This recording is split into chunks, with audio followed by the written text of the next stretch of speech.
어머님, 아이가 또 울었어요. 제가 몇 번이나 말씀드렸잖아요. 나는 아무 말도 안 했어. 그냥 신발을 정리하고 있었을 뿐이야. 엄마, 제발.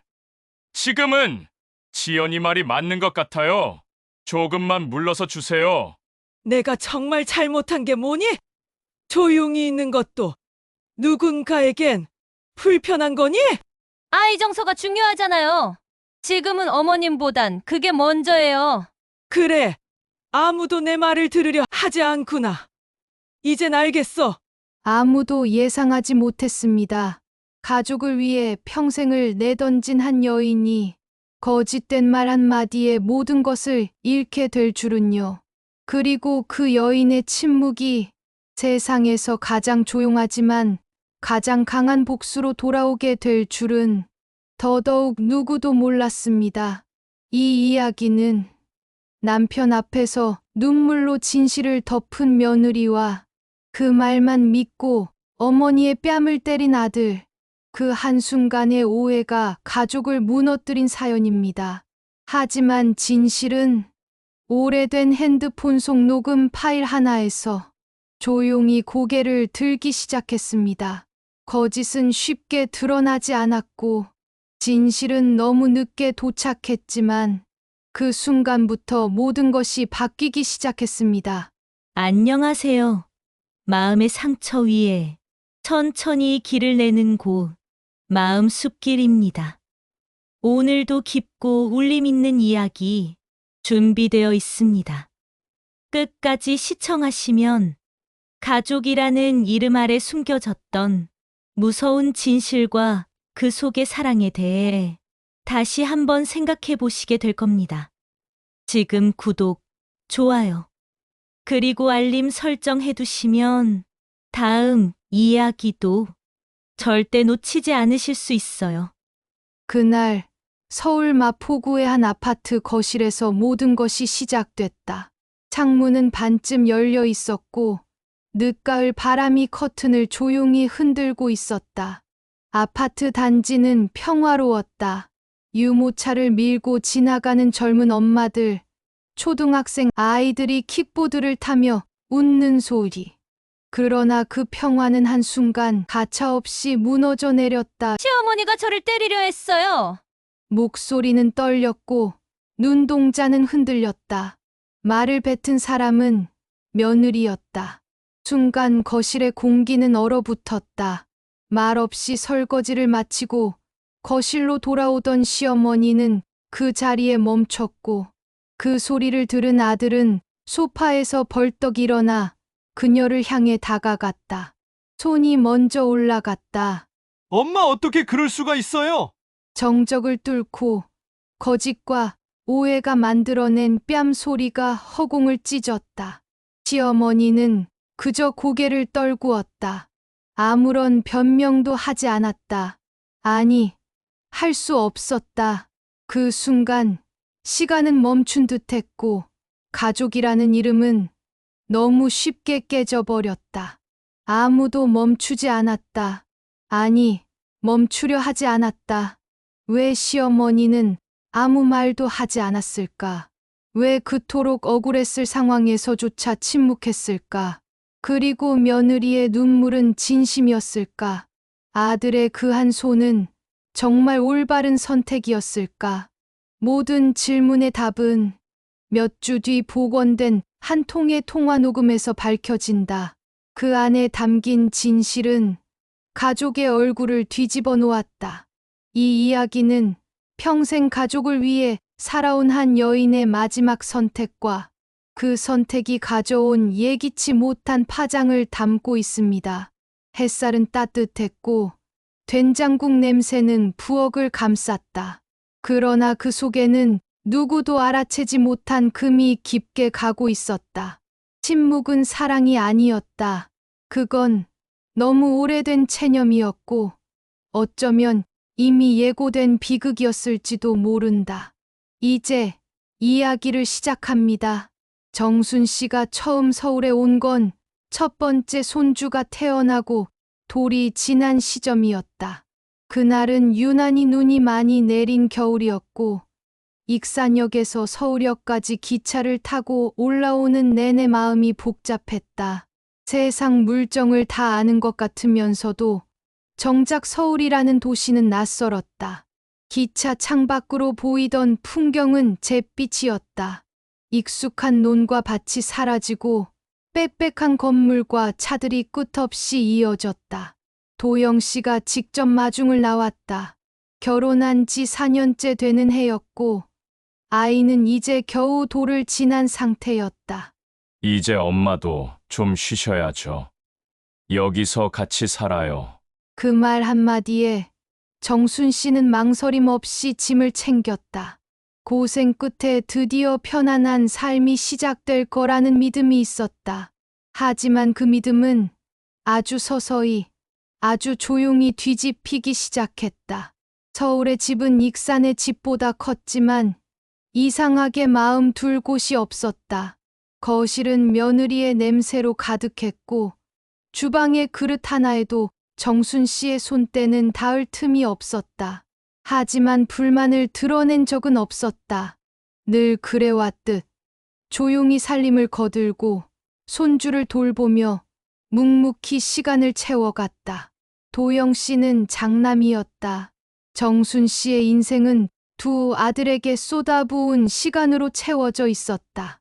남편이 일찍 세상을 떠난 후 익산 재래시장에서 생선을 팔며 두 아이를 키워냈다.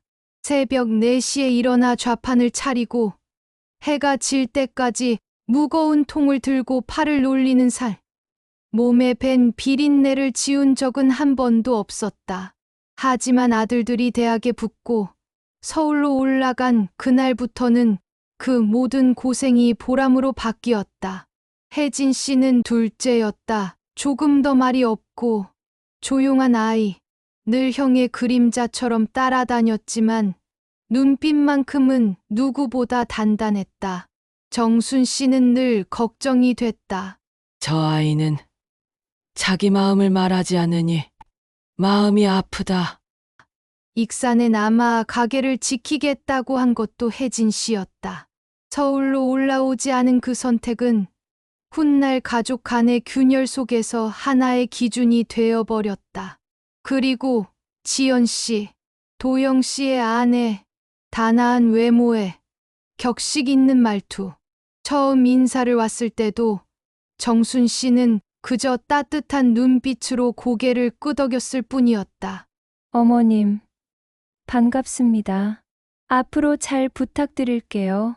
그 말엔 어색함이 없었지만 어디선가 묘하게 다친 느낌이 들었다.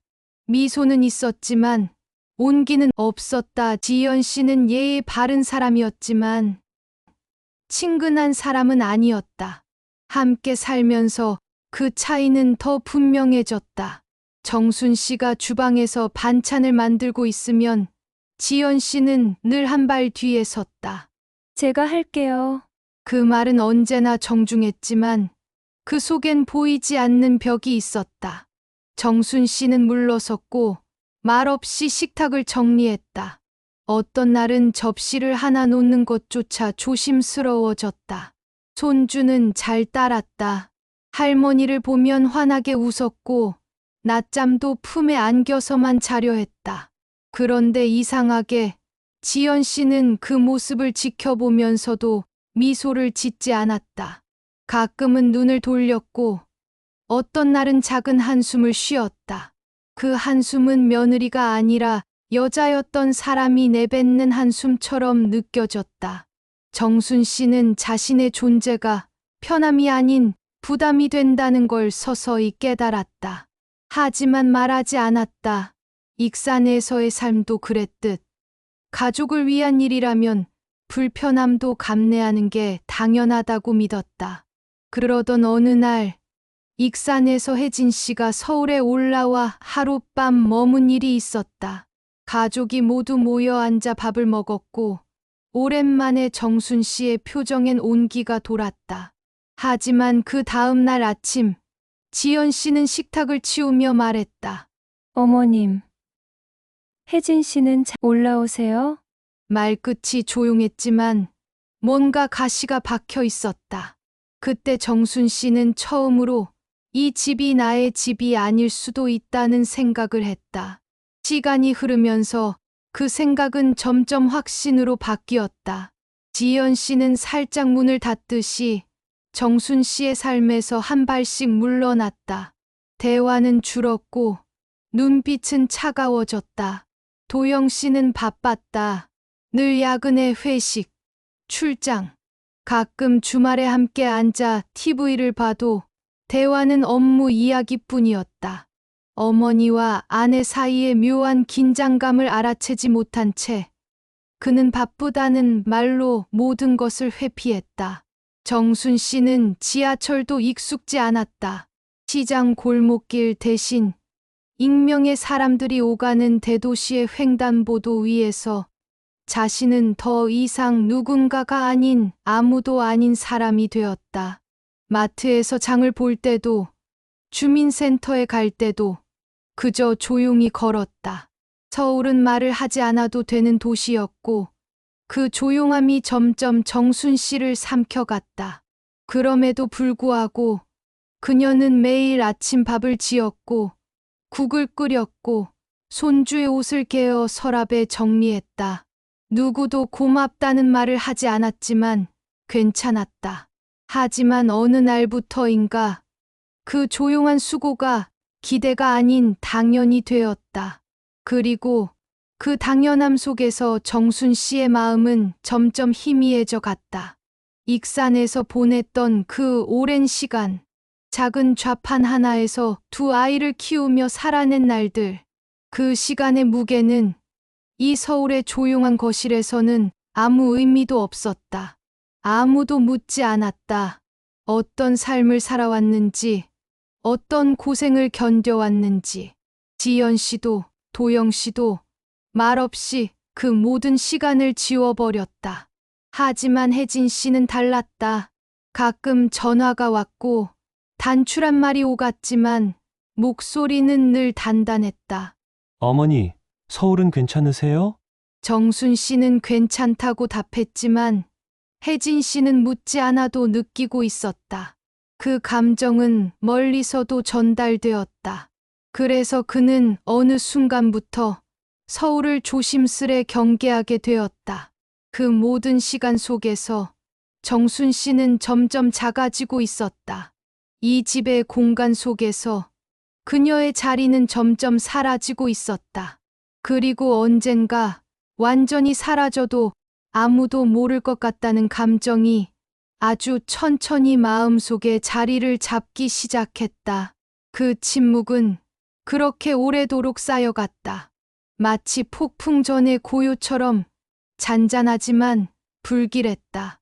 그날도 평범한 하루였다. 늦가을의 냉기가 집 안으로 스며들었고 정순 씨는 부엌에서 김치를 다듬고 있었다. 양념이 손끝에 스며들고 고춧가루가 손톱 아래에 박히는 게 익숙했다. 익산에서 김장을 하면 동네 사람들과 웃고 떠들며 했지만 이 집 부엌에선 혼자였다. 김치통을 정리해 냉장고에 넣으려는데 순간 지연 씨가 다가왔다. 어머님, 그건 제가 하려던 건데요. 그 말은 분명 공손했지만 목소리는 평소보다 한 톤 낮았다. 정순 씨는 잠시 멈칫했다. 김치통을 든 손이 공중에서 흔들렸다. 아니야. 내가 해놓으면 너 바쁠 때 좀 편할 것 같아서. 목소리는 작고 조심스러웠다.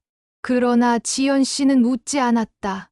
대신 부엌 문 쪽으로 물러서며 식탁을 정리했다. 그 순간 정순 씨는 느꼈다. 이 공간에서 자신이 도움이 되는 사람이 아니라 간섭하는 사람이 되어가고 있다는 걸. 며칠 뒤 도영 씨가 아침부터 출근을 서두르며 양복을 정리하고 있었다. 정순 씨는 식탁 위에 놓인 넥타이를 손에 들고 조심스럽게 다가갔다. 예전엔 늘 직접 매주던 손길이었다. 도영 씨도 아무 말 없이 넥타이를 맡겼다. 하지만 그 순간 방문 옆에 서 있던 지연 씨의 표정이 미세하게 굳어졌다. 입꼬리는 올라가 있었지만 눈은 웃고 있지 않았다. 아무 말도 하지 않았지만 그 눈빛은 말하고 있었다. 그건 내가 할 일이에요. 정순 씨는 조용히 손을 내려놓았다. 도영 씨는 눈치채지 못했다. 넥타이를 다 맨 뒤 가볍게 인사를 하고 현관문을 나섰고 지연 씨는 곧장 손주를 안고 방으로 들어가 버렸다. 그날 오후 사건은 아주 작은 일에서 시작되었다.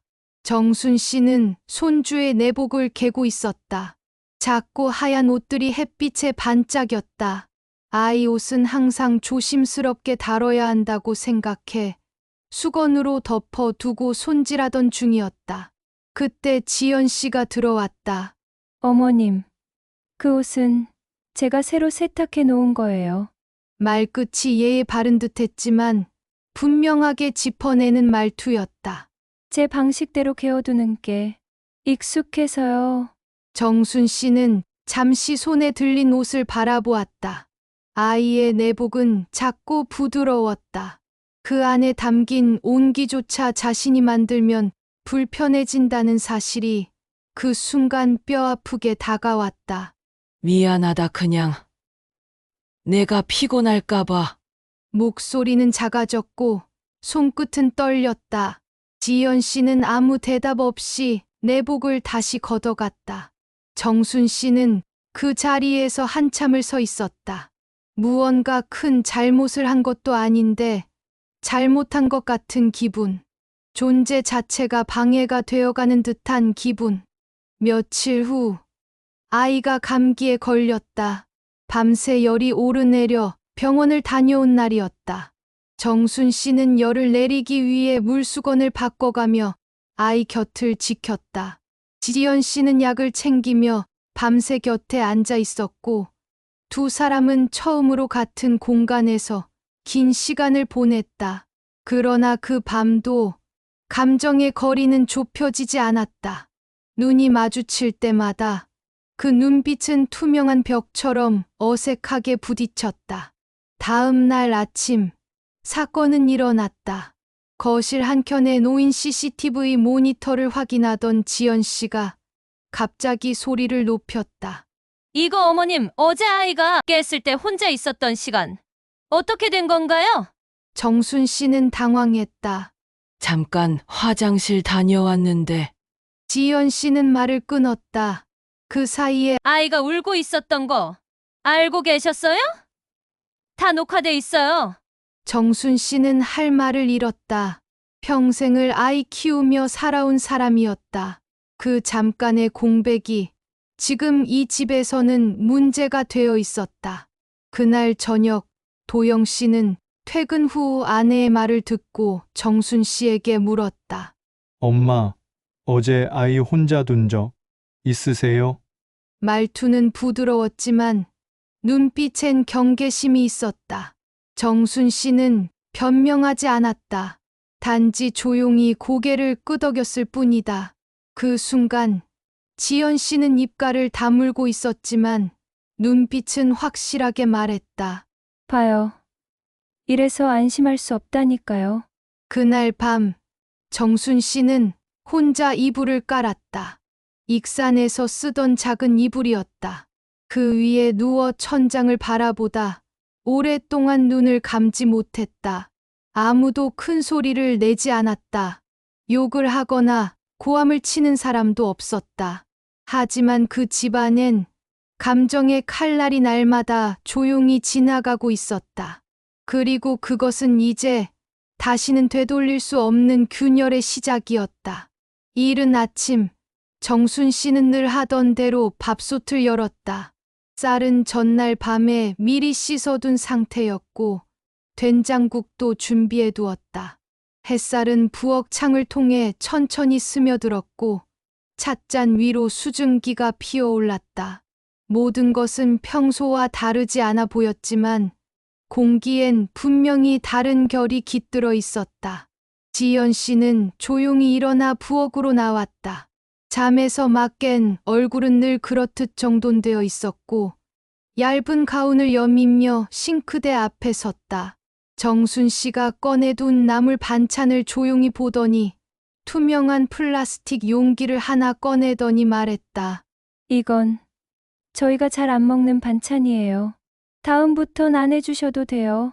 정순 씨는 반찬을 다시 덮으며 작은 목소리로 대답했다. 그래, 요즘 입맛에 안 맞을 수 있지. 하지만 목소리엔 힘이 없었다. 어떤 맛이 문제였는지 혹은 다른 문제가 있었는지 묻지 않았다. 묻는다는 건 상대가 대답하게 만드는 일이고 지금은 그마저도 두려웠다. 점심 무렵 손주가 낮잠을 자고 있을 때였다. 정순 씨는 조용히 거실에 앉아 사진첩을 정리하고 있었다. 지연 씨가 갑자기 거실로 나와 작은 바구니 하나를 들었다. 그 안에는 정순 씨가 아끼던 물건들, 낡은 손수건, 편지 봉투, 작은 빗, 그리고 오래된 사진 몇 장이 들어 있었다. 이건 거실에 두시지 말고 어머님 방에 보관해 주세요. 아이가 만지면 안 되니까요. 말은 정중했지만 그 바구니를 건네는 손끝엔 명확한 선이 그어져 있었다. 이 공간은 당신의 것이 아니라는 무언의 선언처럼 느껴졌다. 정순 씨는 아무 말 없이 바구니를 받아들고 방으로 들어갔다. 문을 닫는 손끝이 조금 떨렸다. 그날 저녁 도영 씨는 회식이 늦어졌고 저녁 식사는 둘만의 몫이 되었다. 식탁 위엔 소박한 반찬 몇 가지와 국 한 그릇이 놓였고 손주는 잠들어 있었다. 지연 씨는 젓가락을 들며 말했다. 어머님, 오늘 아이 어린이집 선생님한테 전화 왔어요. 아이 성격이 점점 예민해진다고 하더라고요. 혹시 낮에 무슨 일 있으셨어요? 정순 씨는 젓가락을 놓았다. 가슴이 철렁 내려앉았다. 아니야. 그냥 오늘은 아이가 유난히 졸려해서 조용히 옆에만 있었어. 목소리는 작고 떨렸고 자신도 모르게 변명처럼 들렸다. 지연 씨는 고개를 끄덕이며 밥을 먹었지만 식사는 오래 가지 않았다. 그날 식탁의 분위기는 차가웠다.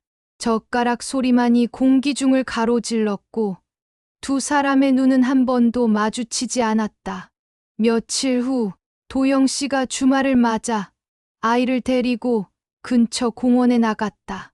정순 씨는 그 시간에 빈 방을 정리하며 작게 음악을 틀었다. 익산 시장에서 늘 틀어놓던 트로트였다. 그러나 볼륨을 높인 지 얼마 되지 않아 방문이 조용히 열렸다. 어머님, 혹시 그 음악 조금만 줄여주실 수 있을까요? 아이가 돌아오면 바로 낮잠 잘 거라서요. 정순 씨는 리모컨을 조심스럽게 집어들었다. 화면의 숫자를 10에서 5로 낮추며 고개를 끄덕였다. 소리는 거의 들리지 않을 정도로 낮아졌고 그와 함께 마음도 작아졌다. 그날 밤 정순 씨는 전화기를 들었다. 오래된 휴대폰. 번호를 누르려다 멈췄다. 혜진 씨의 번호를 보고 손을 멈췄다. 이런 일로 괜히 걱정시키는 거 아닐까? 한참을 망설이다 결국 통화 버튼을 누르지 못했다. 다음 날 지연 씨는 도영 씨에게 조심스레 말을 꺼냈다. 요즘 어머님이 예민하신 것 같아요. 아이 앞에서도 표정이 자주 안 좋고 가끔은 혼잣말도 하시더라고요. 혹시 건강이 안 좋아지신 건 아닐까요? 그 말은 걱정처럼 들렸지만 마음 한편에는 묘한 불신이 섞여 있었다. 도영 씨는 피곤한 듯 고개를 끄덕거렸다. 그래. 한번 잘 얘기해봐. 스트레스가 쌓였나 보지. 하지만 정순 씨는 그런 얘기를 들은 적이 없었다. 다만 뭔가가 자신을 향해 천천히 닫히고 있다는 느낌만 점점 선명해졌다. 며칠 뒤 사건이 다시 한번 발생했다. 손주가 식사를 하다 실수로 물을 엎질렀고 정순 씨는 급히 수건을 들고 닦았다. 하지만 그 순간 아이가 갑자기 울음을 터뜨렸다. 소리치거나 혼낸 것도 없었다. 그저 당황한 얼굴로 닦았을 뿐이었는데 아이는 서럽게 울기 시작했다. 그 소리를 듣고 지연 씨가 달려왔다. 왜 그래? 무슨 일이야? 그리고 곧바로 정순 씨를 바라보았다. 어머님, 아이가 무서워했어요? 목소리는 차분했지만 눈빛은 단정적으로 바뀌었다. 정순 씨는 아무 말도 하지 못했다. 어떤 설명도 그 분위기 속에서는 변명이 되어버릴 것 같았다. 그날 밤 거실에 앉은 정순 씨는 오래된 앨범을 다시 펼쳤다. 어릴 적 도영 씨가 그려준 그림, 혜진 씨가 붙여준 스티커, 젖은 종이에 남아있던 낡은 기억들. 그 속에선 웃고 있었고 행복했다. 하지만 지금 이 집에서의 시간은 점점 무색해지고 있었다. 이 집의 공기는 더 이상 따뜻하지 않았다. 말은 없지만 시선은 차가웠고 행동은 닫혀 있었다. 어떤 날은 냉장고 문을 열다 그 안에 있는 김치통 하나조차 자신이 넣은 것이라면 다시 빼야 할 것만 같았다. 그리고 어느 날 밤 정순 씨는 깨달았다. 이 집에서 자신은 같이 사는 가족이 아니라 잠시 머물고 있는 사람이라는 것을.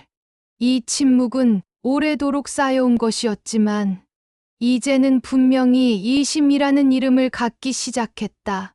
그리고 그 의심은 머지않아 폭발 직전의 신뢰 붕괴로 번져갈 조짐을 보이고 있었다. 서울에 비가 내렸다. 잿빛 구름이 하루 종일 아파트 창문을 덮었고 골목길엔 빗물이 차올랐다. 정순 씨는 거실 커튼 사이로 내리는 빗줄기를 바라보며 손에 든 머그잔을 가만히 쥐고 있었다.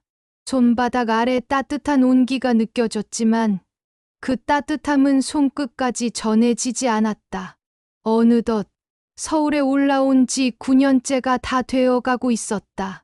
그 시간 동안 한 번도 자신을 위해 생일을 챙긴 적이 없었다.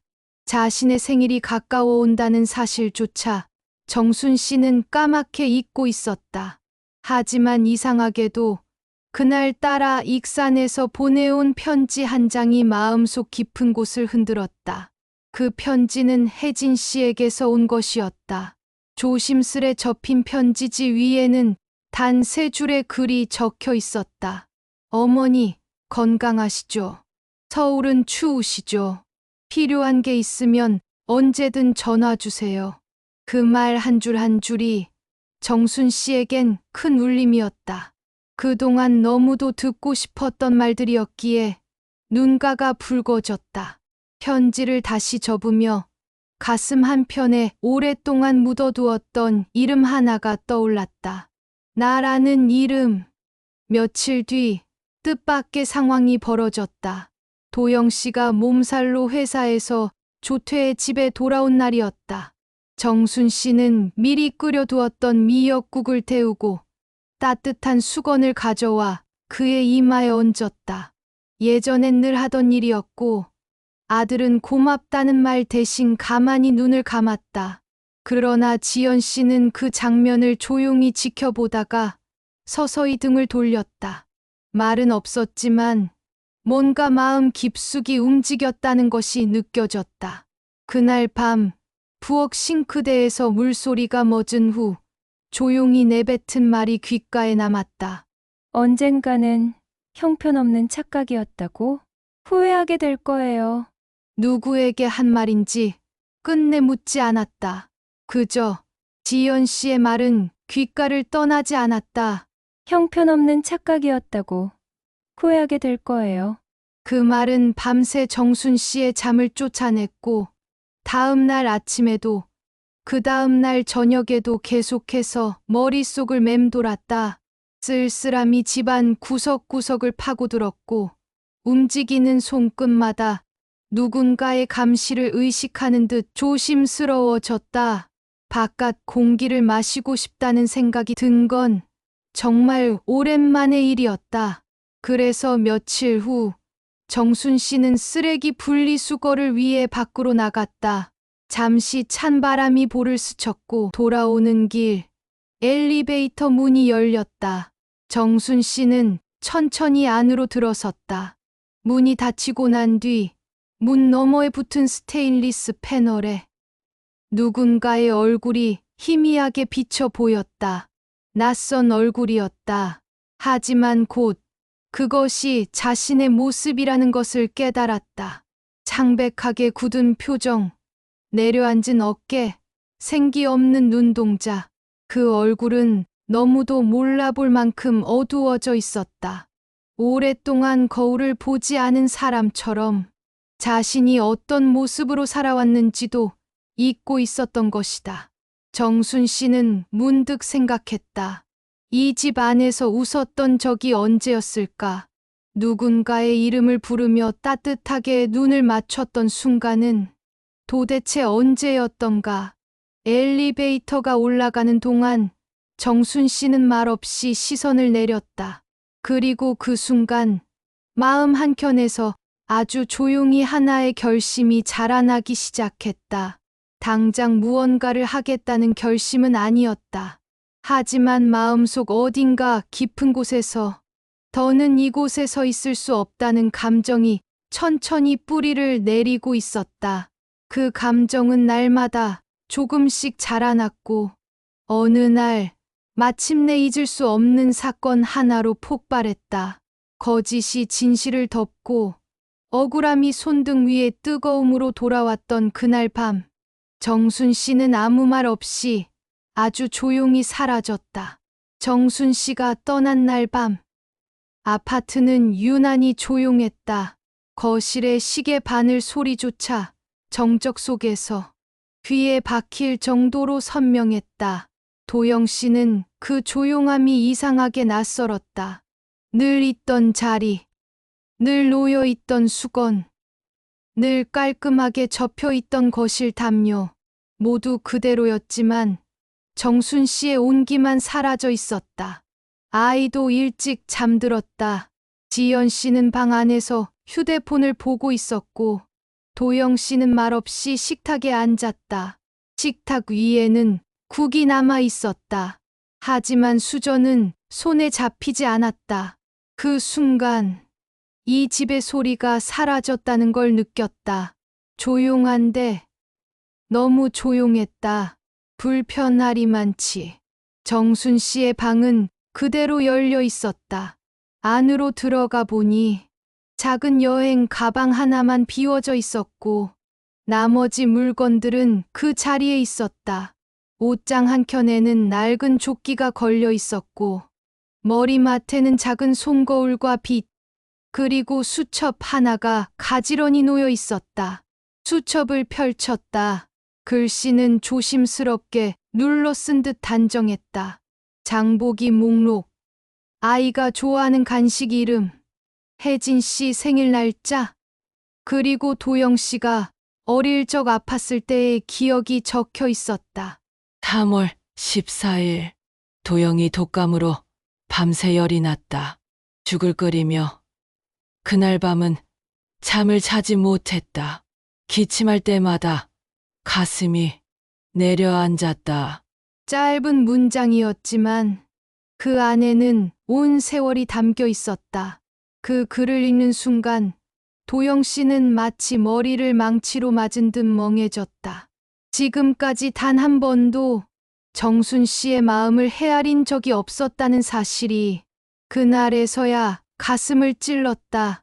지금껏 자신은 가족을 지켰다고 믿었지만 실은 가족이라는 이름으로 누군가를 밀어낸 장본인이었단 걸 뒤늦게 알아차렸다. 다음 날 아침 출근을 하지 않았다.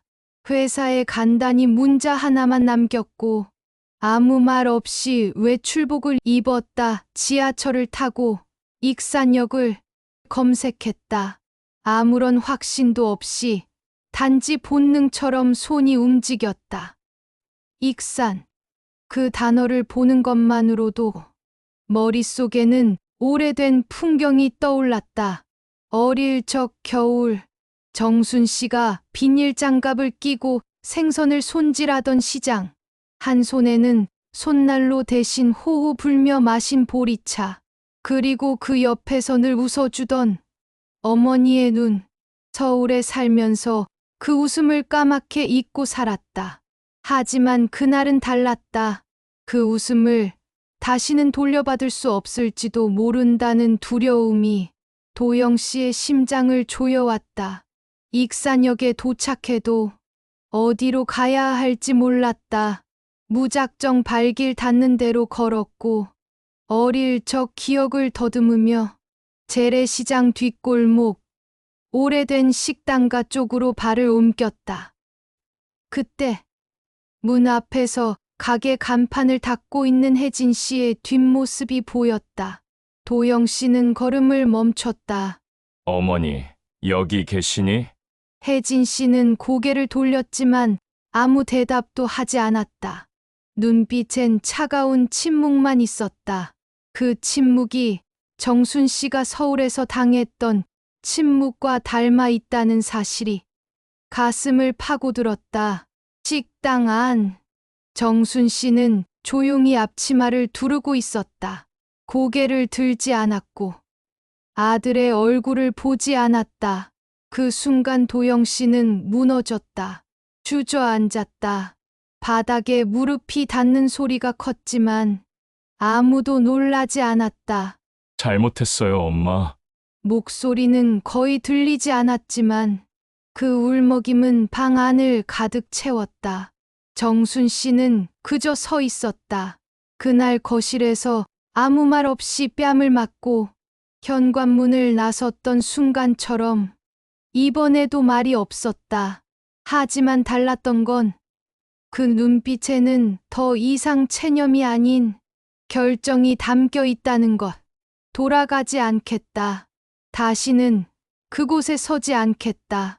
그리고 도영 씨는 그 사실을 몸으로, 눈물로, 침묵 속에서 깨달아갔다. 그날 밤 익산의 골목은 조용했고 가게 뒤편 평상에 앉은 도영 씨는 하늘을 올려다보며 자신의 지난 세월을 되짚었다. 그리고 마침내 스스로에게 묻기 시작했다.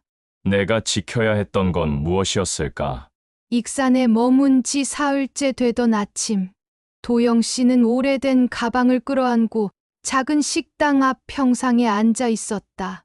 어머니는 여전히 말이 없었고 혜진 씨는 필요 이상 가까이 다가오지 않았다.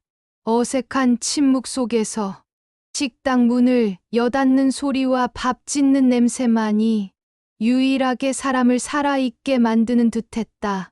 그날 오후 도영 씨는 서울로 돌아오는 길에 하나의 기억이 스쳐갔다. 서울 집에 남겨둔 어머니의 오래된 휴대폰. 정순 씨가 떠나기 전까지 사용하던 작은 피처폰. 잊고 있던 그 기계가 문득 떠올랐다. 휴대폰은 충전이 다 되어 꺼진 상태였다. 그러나 머릿속에 스쳐간 하나의 기억.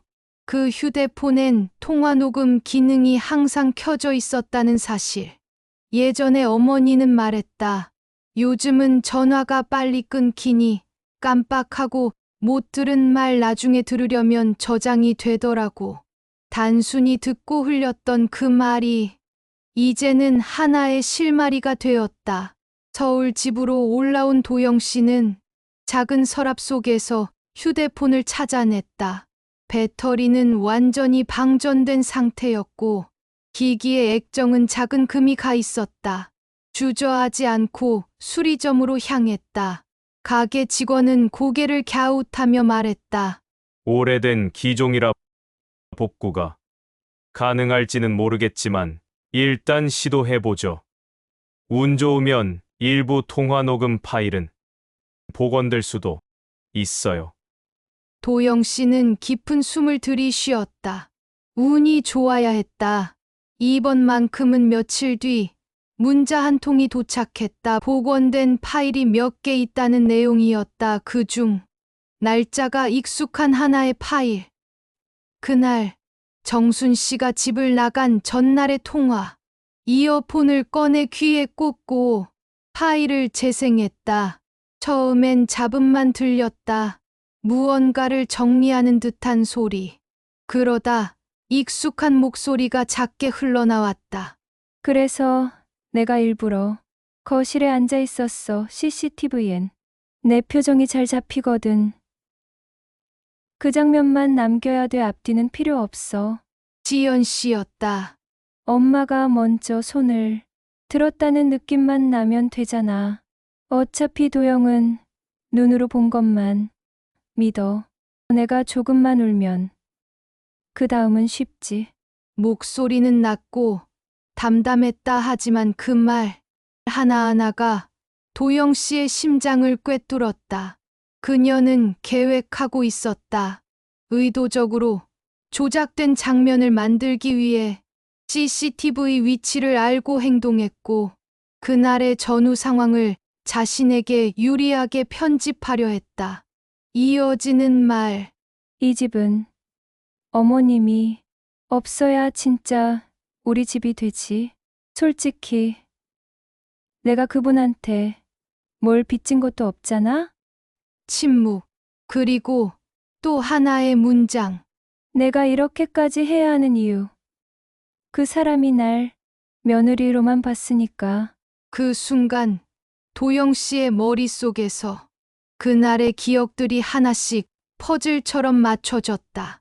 거실에서의 울음, 아이의 불안, 어머니의 침묵, 자신의 손등에 남아있던 미묘한 뜨거움. 모두가 하나의 조작된 이야기 속에 말없이 끌려 들어갔던 것이다.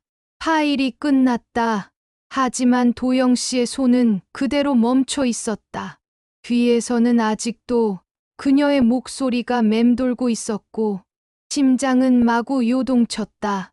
숨이 쉬어지지 않았다. 스스로의 무지와 판단, 무심함과 방관, 그리고 어머니를 외면했던 순간들이 돌처럼 가슴 위에 쌓였다. 그날 밤, 도영 씨는 다시 익산으로 향했다. 기차 안에서 녹음 파일을 수십 번 반복해서 들었다. 그러나 들을수록 죄책감은 커졌고, 마침내 어머니 앞에 섰을 때 더는 아무 말도 꺼낼 수 없었다. 오래도록 가게 뒷문 앞에 서 있던 도영 씨는 조용히 이어폰을 꺼내 정순 씨의 손에 쥐어주었다. 이걸 들어보세요. 정순 씨는 아무런 말 없이 이어폰을 귀에 꽂았다. 재생이 시작되었고, 녹음된 말들이 공간을 침묵 위로 찍고 흘렀다. 그녀는 끝까지 듣고 이어폰을 조용히 내려놓았다. 그리고 말했다. 이걸 지금 알았니? 말투는 담담했지만 그 눈동자에는 눈물보다 더 짙은 상처가 번지고 있었다. 내가 아무 말 안 했던 이유는 너를 믿고 싶었기 때문이야. 그 말에 도영 씨는 고개를 들지 못했다. 넌 내가 아니라고 하면 엄마니까 그런 말 하는 거겠지. 라고 생각할 줄 알았어. 그 말은 침묵보다 잔인했다. 그날 진실은 밝혀졌지만 돌이킬 수 없는 감정의 파열음만이 그 자리에 남았다. 익산의 밤은 조용했다. 기차역에서 내려와 시장 골목까지 걷는 동안 도영 씨는 한마디도 하지 않았다. 손에는 오래된 이어폰과 복원된 휴대폰이 들려 있었고, 가슴 속에는 정순 씨의 마지막 말이 무겁게 남아 있었다. 믿고 싶었다. 그 단어는 용서보다 아팠고 분노보다 차가웠다. 그날 이후 정순 씨는 도영 씨와 마주 앉지 않았다. 대화 대신 일상적인 행동으로 감정을 정리해 나갔다. 말없이 밥을 지었고, 말없이 수건을 개고, 도영 씨가 남긴 빈 국그릇을 말없이 치웠다. 하지만 그 침묵에는 이전과는 다른 색이 있었다. 체념도 분노도 아닌 자기 삶을 다시 살기로 결정한 사람의 단단한 선택이 담긴 침묵이었다. 며칠 후 도영 씨는 서울로 돌아갔다. 지연 씨는 말없이 현관문을 열었고 아이는 아빠를 보자 잠시 반가워했지만 그 반가움도 오래가지 않았다. 당신, 어디 다녀왔어? 지연 씨가 물었다. 도영 씨는 대답 대신 식탁에 휴대폰을 올려놓았다.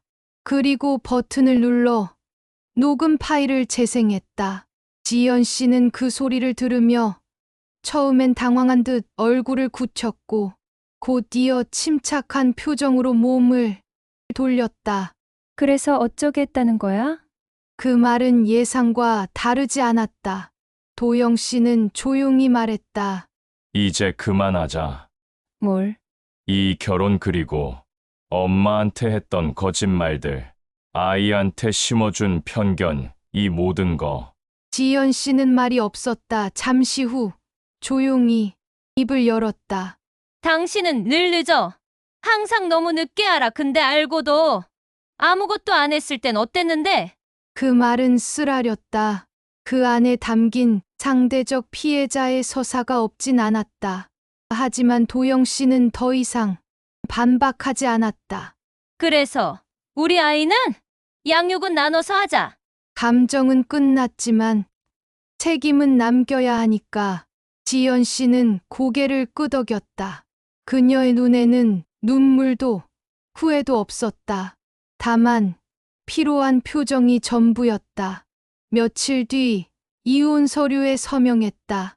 법원 앞에서 둘은 말없이 헤어졌고 아이는 도영 씨에게 안기며 말했다. 할머니는 왜 안 와? 그 말에 도영 씨는 아무 말도 하지 못했다. 다시 도영 씨는 익산으로 돌아왔다. 이번엔 무릎을 꿇지도 눈물을 흘리지도 않았다. 대신 매일 아침 식당 앞 평상을 닦았고 점심 장사가 끝나면 뒷정리를 도왔다. 김치 양념을 무치며 손톱 사이에 배는 냄새를 처음으로 느꼈고 국을 끓이는 법을 혜진 씨에게 배우기 시작했다. 혜진 씨는 말이 없었다. 하지만 어느 날 식사 중 도영 씨의 그릇에 조용히 고기 한 점을 올려주었다.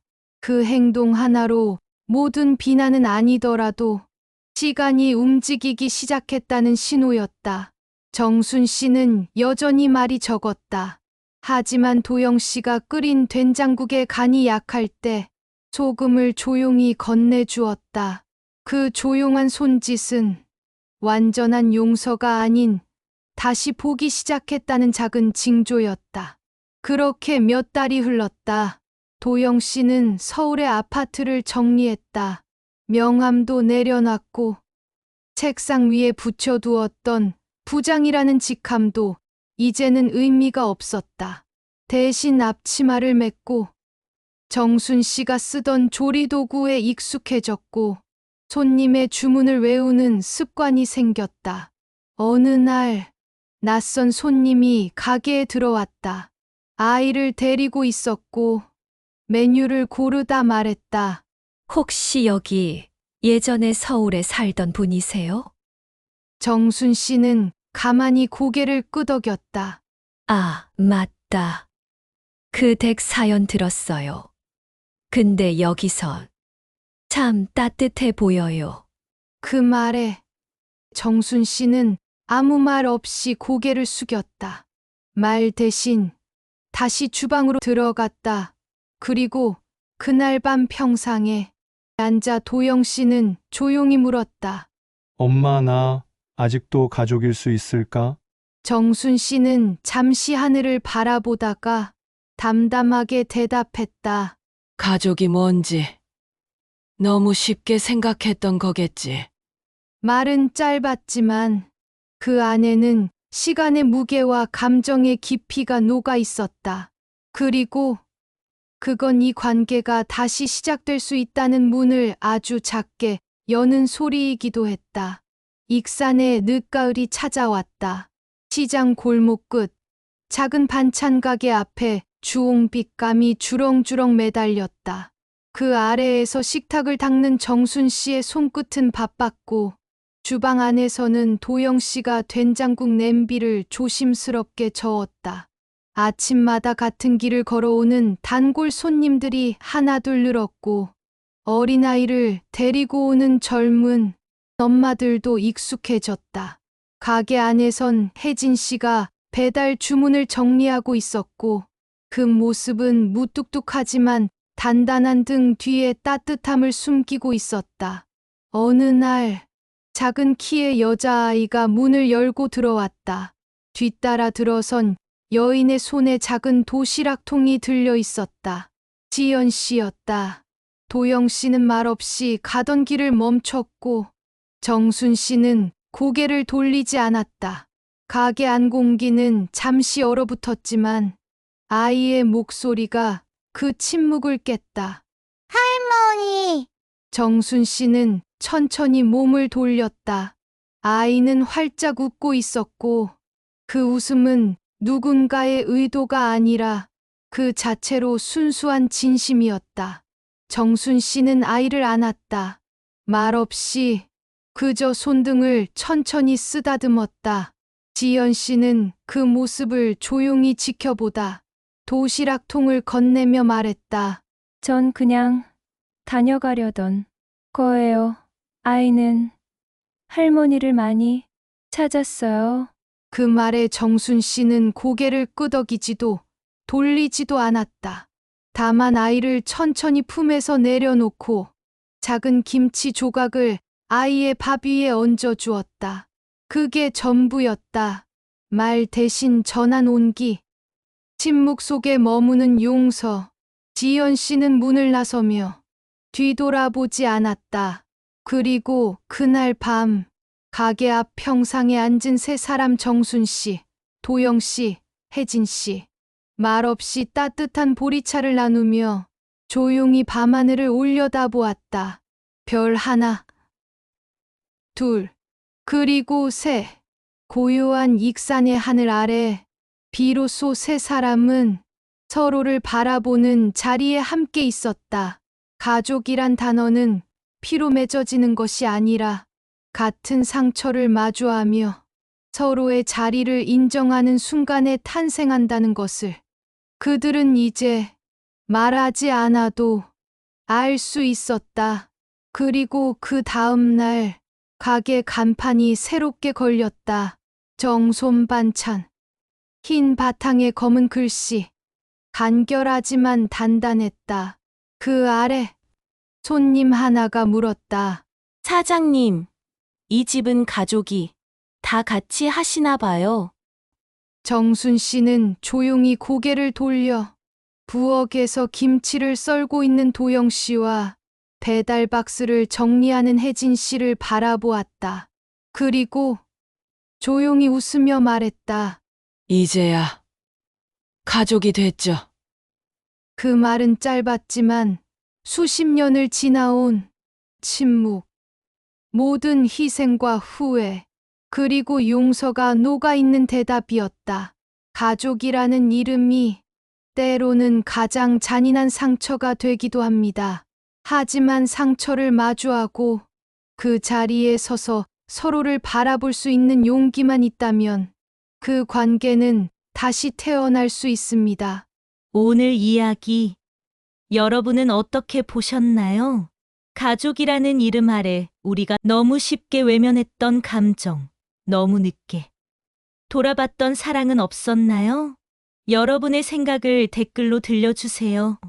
서로 다른 이야기들이 모일수록 우리는 서로를 조금 더 이해를 하게 되니까요.